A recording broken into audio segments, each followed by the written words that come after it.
Boomers or older people. Sorry if I sound ageist already, but this is honestly what I've experienced and witnessed. I don't know if it's different in different parts of the world, but for context, I am born and bred in Asia. In my experience, it seems to me that some boomers or those older than the boomers seem to be the most entitled ones. Why do I say that? In my experience, I have never had a younger person be rude to me, but I have had many instances of older people being rude to me. They think they have right of way in everything, literally everything. I've seen older people walk on roads as if vehicles have to give them right of way. And honestly, I wouldn't have an issue with this if it doesn't put anybody else in danger. Or maybe they secretly want to get killed, huh? It not only puts you, the jaywalking pedestrian, in danger, it puts other drivers on the road in danger too. It is such reckless behavior, and the worst is actually if younger kids emulate such behavior. It's such a bad example.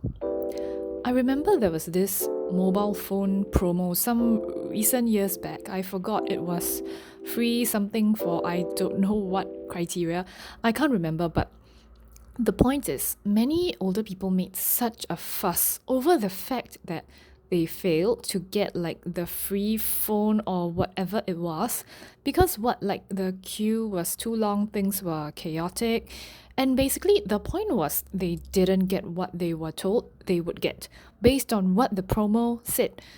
And they complained like they were owed it, as if it was their friggin' birthright to get this free thing. Absolutely senseless. And these people are saying young people are entitled. Isn't that mad? Also, I find that many from the older generation seem to take family for granted. Of course, this is a matter of upbringing, of how they were taught. But guess what?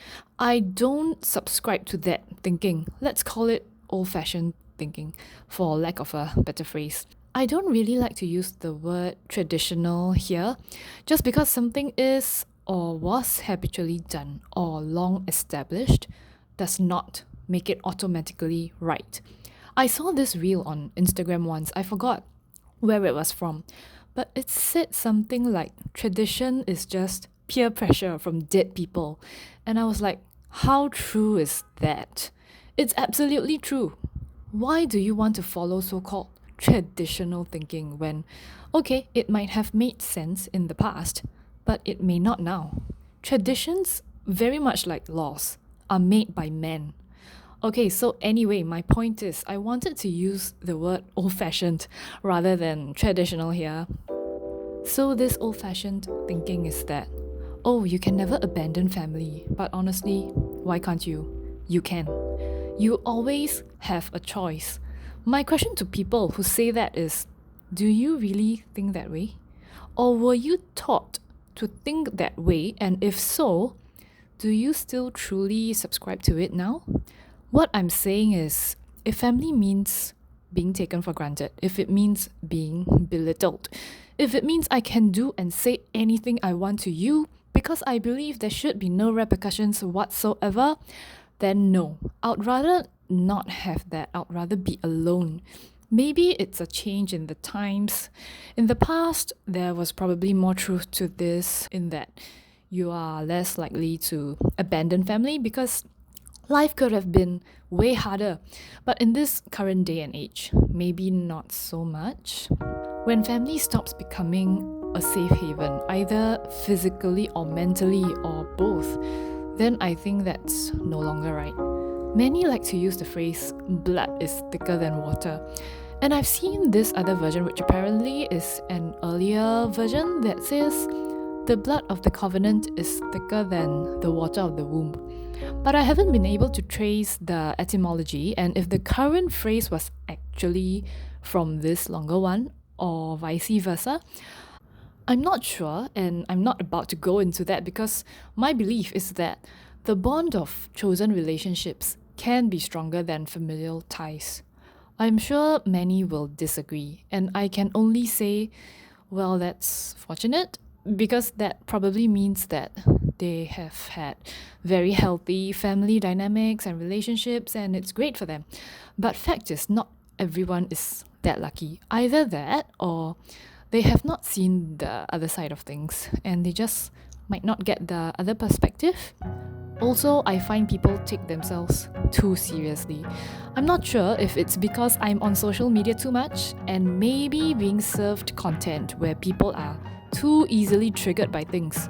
Could be, but it really seems as if people are taking themselves way too seriously. But then I realized, hey, that's not a recent thing.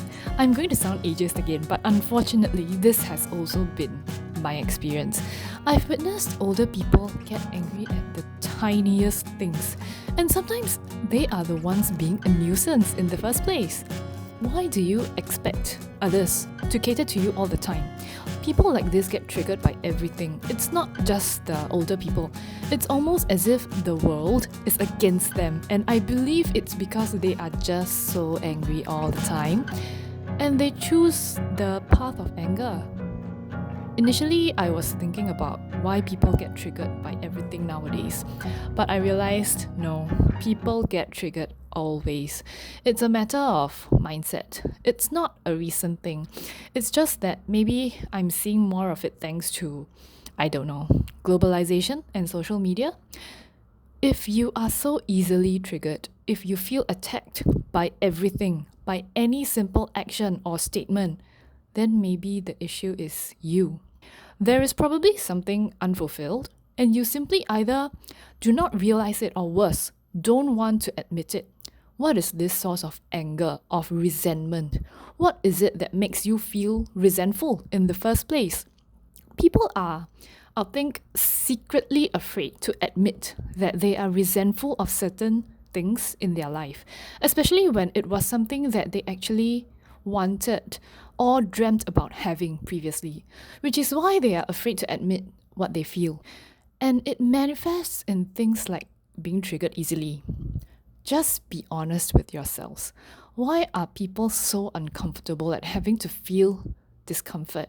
If you refuse to feel discomfort at all costs, then you probably will never grow or learn.